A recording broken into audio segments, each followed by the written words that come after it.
नमस्कार, स्वागत है आपका हमारे इस विशेष कार्यक्रम में। आज हमारे साथ मौजूद हैं डॉक्टर शैलेन कर्नावट। स्वागत है डॉक्टर साहब आपका हमारे इस कार्यक्रम में। नमस्कार, बहुत बहुत धन्यवाद आपको। डॉक्टर कर्नावट नाक कान गला रोग विशेषज्ञ हैं और इन सब से अलग एक खूबी है कि एक बहुत अच्छे गायक भी हैं। तो बहरहाल दोनों ही चीज़ों पर हम बात करना चाहते हैं। डॉक्टर साहब, कोरोना में काफ़ी परेशानियों को बढ़ा दिया है लोगों को। लोग स्वास्थ्य के प्रति बहुत ज़्यादा सचेत भी हो रहे हैं, ऐसा मानते हैं आप? हाँ, निश्चित तौर पर इसमें दो चीजें हैं। शुरुआत में जब ये बीमारी आई तो एकदम नई बीमारी थी। इसके बारे में ज्यादा जानकारी न तो हम लोगों को थी, डॉक्टर्स को, न जनता को थी। और शुरुआत में इस अज्ञानता की वजह से, चूंकि ये नया वायरस था, बहुत अजीब अजीब किस्म की तकलीफें मरीजों को आई। और हमारे सामने जिस तरीके से मरीजों की मृत्यु हुई या उनको बीमारियां हुई, उससे समाज में बहुत भय फैला था। तो उस भय का एक पॉजिटिव एस्पेक्ट और एक नेगेटिव एस्पेक्ट दोनों समाज में देखने में आ रहा है। काफी सारे लोग अननेसेसरी डर जाते हैं, जिन चीजों से उनको डरना नहीं चाहिए। और काफी सारे लोग अब बहुत पहले से डॉक्टर्स को रिपोर्ट करने लगे हैं, जो अच्छी बात है। तो इसके दोनों पहलू देखने में आ रहे हैं सब। सही बात, आपने बिल्कुल ठीक कहा कि दोनों ही पहलू देखे जाना चाहिए। लेकिन डर का वातावरण थोड़ा ज्यादा बना हुआ है। इस बात को लेकर क्या कहते हैं आप? हाँ, मैं आपसे पूर्णतः सहमत हूं। और इसमें भी समाज में दो वर्ग हैं। जब हम देखते हैं कि जो जितने पढ़े लिखे लोग हैं या जिनको आधा अधूरा ज्ञान है, वो इससे बहुत ज्यादा डरते हैं। लेकिन कुछ लोग हैं जो अगर आप कभी किसी ईटिंग जॉइंट पे, छप्पन दुकान की तरफ अगर आप जाएंगे, या मेरे क्लिनिक के थोड़ी दूर पर ही एक पानी पूरी वाला खड़ा होता है, तो वहां देख करके मुझे लगता ही नहीं कि लोगों को ऐसा लगता भी कि कोरोना नाम की कोई बीमारी है। तो मुझे थोड़ा आश्चर्यचकित जरूर करता है, क्योंकि जनता को जागरूक करने के लिए जितना प्रयास सरकार के द्वारा हुआ, सामाजिक संस्थाओं के द्वारा हुआ, मेडिकल फ्रेटर्निटी से जुड़े लोगों के या आप जैसे सजग नागरिकों से हुआ, उसके बावजूद काफी सारे लोग इसको लाइटली भी लेते हैं। तो वहां पर भी दो ही पहलू हैं। कुछ लोगों के जो बहुत ज्यादा डरे हुए हैं और कुछ लोगों के मन में जरा भी भय नहीं। बात बिल्कुल सही कही सर, और आपने बिल्कुल वो बात कही है जो सामान्य आदमी सीधे से ऑब्जर्व कर रहा है, देख भी रहा है कि पानी पूरी की दुकान पर लाइन लगी हुई है पतासे खाने वालों की। और इंदौरी तो माना जाता है पूरे देश में कि इंदौरी लोग जो होते हैं वो पेटू होते हैं, स्वाद के शौकीन होते हैं, खाने के शौकीन होते हैं। तो 2 4 5 महीने जो उनको एक घर के अंदर रहना पड़ा, अब वो उसको पूरा हाँ हाँ हाँ, एंजॉय कर रहे हैं और कोरोना का डर कहीं ना कहीं उसमें कम होता जा रहा है। डॉक्टर साहब, करेक्ट। गले की खराश एक बड़ा कारण है जिस विषय पर हम आज आपसे बात कर रहे हैं, वो सबसे बड़ा कारण है। तो इसको लेकर हाँ, जो लोगों के मन में भ्रांति है, कई बार लोग इस गले की खराश की वजह से अपने आप को कोरोना पीड़ित मान रहे हैं। कई बार इस गले की खराश की वजह से लोगों में भय का वातावरण है, अपने आप को क्वारंटाइन भी कर रहे हैं। तो इसके बारे में थोड़ा सा जो लोगों की जानकारी है उसको दुरुस्त कीजिए। देखिए, असल में यह एक ऐसा सिम्टम है, एक ऐसी तकलीफ है सामान्य मरीज के लिए, कि सिर्फ मरीज ही नहीं, हम डॉक्टर्स भी इसमें बहुत कंफ्यूज रहते हैं। और उसकी वजह यह है कि जब यह वायरस हमारे शरीर के अंदर प्रवेश करता है, तो मुख्यतः ये हमारी नाक से या हमारे मुंह से ही हमारे शरीर के अंदर जाता है।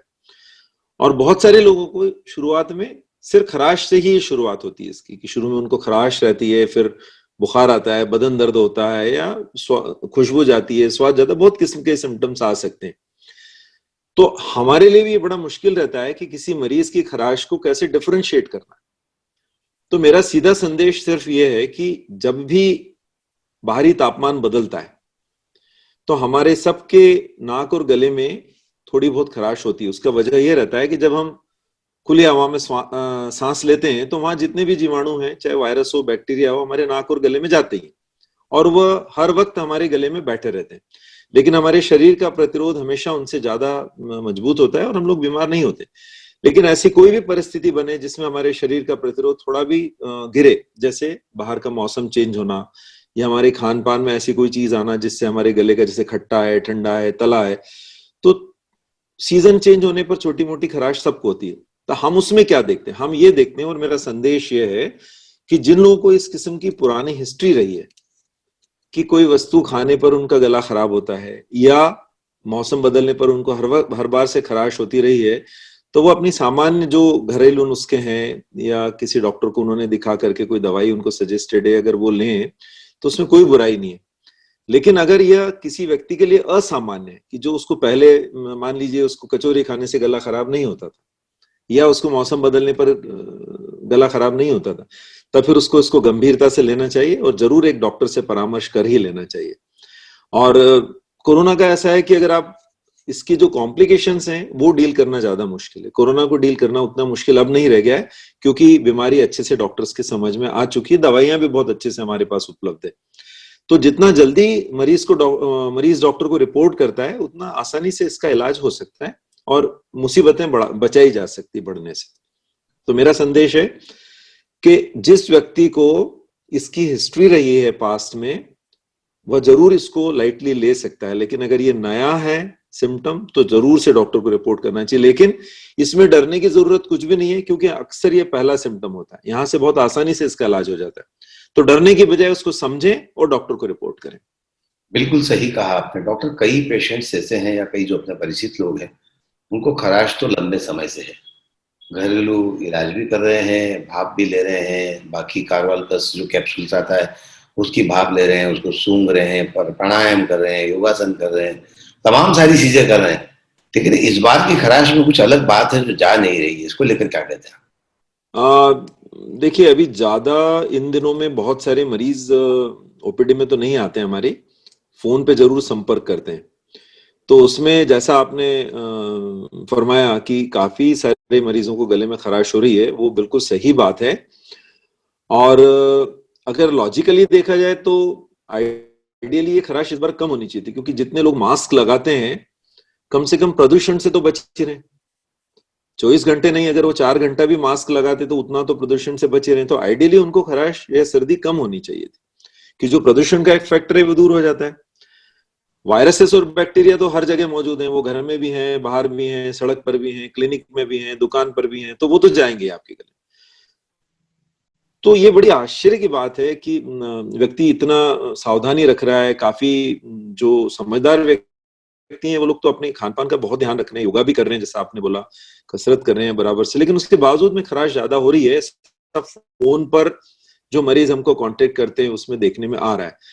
अब ये हो सकता है कि कोई वायरस इस किस्म का हो, जो कॉमन वायरसेस होते हैं सर्दी खांसी वाले, उनमें से कोई वायरस हो जो ये तकलीफ दे रहा हो, क्योंकि वायरसेस में म्यूटेशन बहुत फास्ट होता है। तो हो सकता है कि कोई ऐसा रेजिस्टेंट वायरस हो जो तकलीफ ज्यादा कर रहा है, पर आमतौर पर गंभीर बीमारी नहीं होती आमतौर पर। सर, आपने कहा कि मास्क पहन रहे हैं, पोल्यूशन नहीं है, उसके बावजूद ऐसा हो रहा है। क्या हम इसको बात से कनेक्ट कर सकते हैं कि मास्क पहनने की वजह से भी कहीं नुकसान तो नहीं हो रहा है? नहीं, मास्क पहनने से तो नुकसान नहीं होना चाहिए। जहां तक गले की खराश का सवाल है, बिल्कुल ही नहीं, बल्कि उससे तो उनको सुरक्षा मिलनी चाहिए, क्योंकि नेचुरली जितनी देर वो मास्क लगा रहे हैं, प्रदूषण भी उनके नाक और गले में कम जा रहा है, उतनी देर वायरस भी उनके गले में कम जा रहा है, नाक में कम जा रहा है। मास्क लगाने से इस किस्म की प्रॉब्लम तो नहीं हो रही है, नहीं होनी चाहिए लॉजिकली। क्या ये कहना बहुत मुश्किल है कि क्यों हो रहा है ये। क्या मौसम का बदलाव इसका कारण हो सकता है? देखिए, मौसम का बदलाव तो हर बरस, जो ये जिस किस्म का सीजन चेंज होने पर, जिसको हम अपनी सामान्य भाषा में शीत गर्म कहते हैं, तो वो तो हमारा रेजिस्टेंस जब तक अपनी बॉडी बाहर के टेम्परेचर को एक्लेमेटाइज करती है, थोड़ा सा हमारा रेजिस्टेंस ड्रॉप होता है उस दौरान में। और हल्की फुल्की खराश सभी लोगों को होती है, मुझे भी होती है। और वो अपन सामान्य जो घरेलू उपाय हैं, गरगरा रहे हैं, काढ़ा है, दूध हल्दी है, भाप के बफारे हैं, उससे सामान्यतः ठीक हो जाता है। कभी कभार हमको डॉक्टर की सलाह की भी जरूरत पड़ जाती है, दवाइयों की भी जरूरत पड़ जाती है। ये कोई बहुत गंभीर समस्या आमतौर पर नहीं होती। इसको कॉमन कोल्ड बोलते हैं, which is common to everybody, सबको होता है। तो गंभीर नहीं होता है आमतौर, लंबा भी नहीं चलता। इस बार लंबा चल रहा है, बस ये फर्क है। पिछले सीजन को कंपेयर करें, इसके पहले के सीजन को कंपेयर करें और आज के इस सीजन को कंपेयर करें, तो क्या फर्क महसूस करते हैं? जैसा मैंने कहा कि कई सारे परिचित लोग हैं जो खराश की समस्या से पीड़ित हैं, उनको कोई सिम्टम्स नहीं है, सिर्फ खराश के अलावा और कोई समस्या नहीं है। तो कहीं किसी ढंग से इसको कोरिलेट करने की स्थिति में है अपन? देखिए, जैसे मैंने पहले भी बताया कि अधिकतर लोग अभी टेली कंसल्टेशन कर रहे हैं। तो अगर मैं जितने ज्यादा मरीजों को एग्जामिन करूं पर्सनली, तो I will be in A position कि भाई मैं आपको उसका कंक्लूजन बता सकूं कि क्यों हो रहा है। लेकिन जो आमतौर पे इस सीजन में जो होता है वो आमतौर पे सीजनल कोल्ड ही होता है, और उसकी खराश आमतौर पे चली जानी चाहिए। ये बहुत बताना बहुत मुश्किल है कि ये क्या वजह है जो इस बार इतनी तकलीफ मरीजों को हो रही है, बहुत मुश्किल है ये। लेकिन मेरा संदेश यही है कि अगर वो ज्यादा देर रहती है तो उसको इग्नोर नहीं करना चाहिए, डॉक्टर को जरूर दिखा लेना चाहिए। आम आदमी को खराश से बचने के लिए पर्टिकुलरली इस समय पे क्या प्रिकॉशन रखना चाहिए, उसके बारे में भी बताइए। हाँ जी।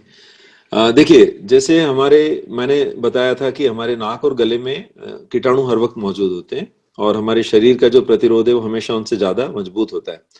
तो जो हमारा लोकल प्रतिरोध है वो हमारे खून के जरिए हमारे गले में और नाक में आता है। तो कुछ चीजें ऐसी होती है जो खून की नलियां जिससे सिकुड़ जाती है, जैसे बहुत ठंडा अगर हम खा लें, या बहुत खट्टा खा लें, या बहुत ज्यादा तला हुआ खा लें, तो खून की नलियां सिकुड़ती है, तो हमारा लोकल ब्लड फ्लो कम हो जाता है। इसके विपरीत अगर हम गर्म चीजें लें, जैसे चाय है, कॉफी है, दूध है, सूप है, अगर हम गरगरारे करें, भाप लें, तो खून का दौरा उस लोकल एरिया में बढ़ता है, जिससे हमारा लोकल इम्यूनिटी इंप्रूव होता है।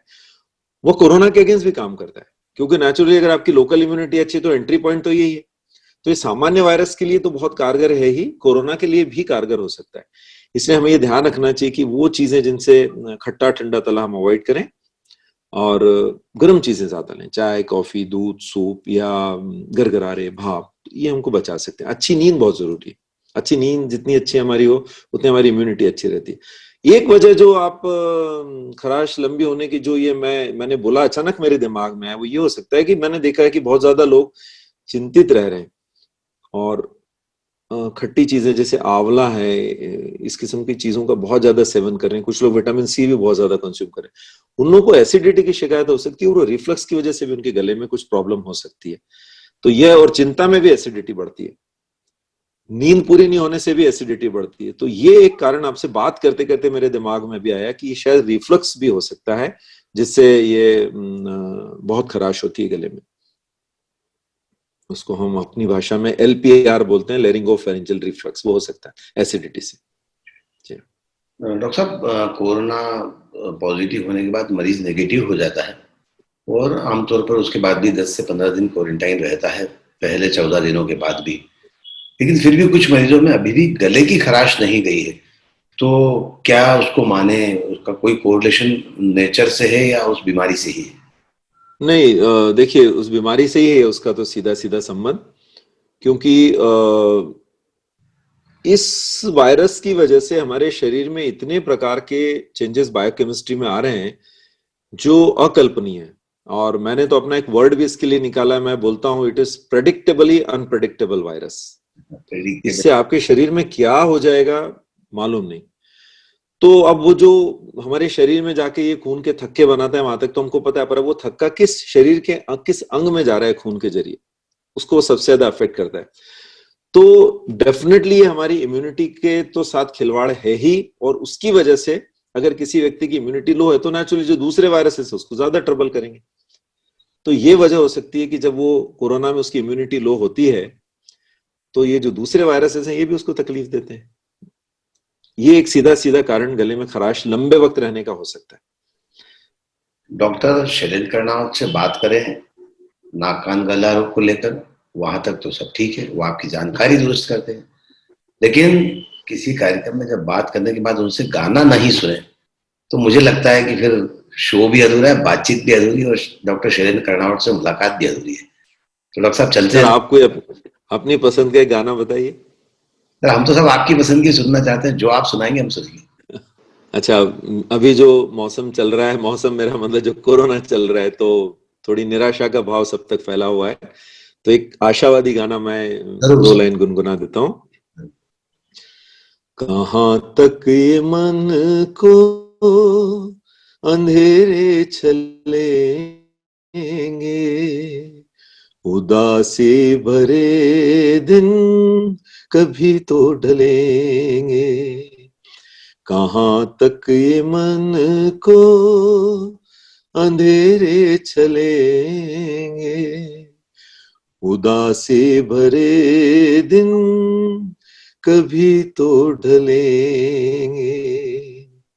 यही मेरा संदेश है। हम आशावादी रहें, बहुत जल्दी हमको इससे निजात मिलने वाला है। हालांकि ये गाना हम पिछले शो में भी डॉक्टर शैलेंद्र कर्णावत जी से सुन चुके थे, पर वक्त की मांग और वक्त के हिसाब से गाना बिल्कुल सही है, क्योंकि डॉक्टर शैलेंद्र कर्णावत ने कहा है कि जल्दी ही उम्मीद की किरण है। और कल की ताजा खबर जो है वो यही है कि इमरजेंसी उपयोग के लिए वैक्सीन की अनुमति मांगी गई है सरकार से। तो आने वाला कल यानी कि 10 से 15 दिन बहुत महत्वपूर्ण है। वैक्सीन की परमिशन भी मिलेगी, वैक्सीन भी आएगा, लेकिन इसका मतलब ये नहीं कि आप अपने स्वास्थ्य का ध्यान नहीं रखें। एग्जैक्टली, मेरा भी यही मैसेज है कि वैक्सीन आने के बाद भी। और एक पॉइंट मैं आपको और इम्पोर्टेंट बताना चाहता हूँ सुरक्षा की दृष्टि से, कि इंदौर में जो पिछला एक ब्लड बैंक, मेडिकल कॉलेज की ब्लड बैंक और 2 अच्छी बड़ी लेबोरेटरीज का जो फिगर आया था एंटीबॉडीज के लिए, वो आज से तकरीबन 1.5 महीना पहले 33% था। मेरा ख्याल है इस 1.5 महीने में ये कहीं भी 45%, 40-45% के बीच में होगा। तो जल्दी हम हर्ड इम्यूनिटी की तरफ भी बढ़ते जा रहे हैं। लेकिन उसके बावजूद हमें सफलता तभी मिलेगी जब हम SMS का पालन करेंगे। Social distancing, mask, sanitization, hand sanitization, वो जरूरी है। आप बिल्कुल, ये हमें मानकर चलना है कि वही हमारा जीवन है, वही हमको आगे बचाएगा। कुछ महीनों की बात है ये। वैक्सीन तो जल्दी आ जाएगी, लेकिन उसके बावजूद वैक्सीन आता है, हमें हमेशा की तरह ऐसा नहीं करना है कि जिस दिन वैक्सीन की घोषणा हो उस दिन राजवाड़े पर ढोल धमाके लेकर पहुंचकर नाचना शुरू कर दें। हम सोशल डिस्टेंसिंग मेंटेन करें और निश्चित तौर पर वैक्सीन के साथ साथ सोशल डिस्टेंसिंग का पालन करने से कहीं ना कहीं इस बीमारी को हम जल्दी जड़ से खत्म करने में कामयाब होंगे। बहरहाल डॉक्टर कर्णावत, हमसे बातचीत करने के लिए बहुत बहुत शुक्रिया। बहुत बहुत धन्यवाद। नमस्कार साहब, थैंक यू। आज के इस कार्यक्रम में बस इतना ही। सुनील जोशी को दीजिए इजाजत। नमस्कार।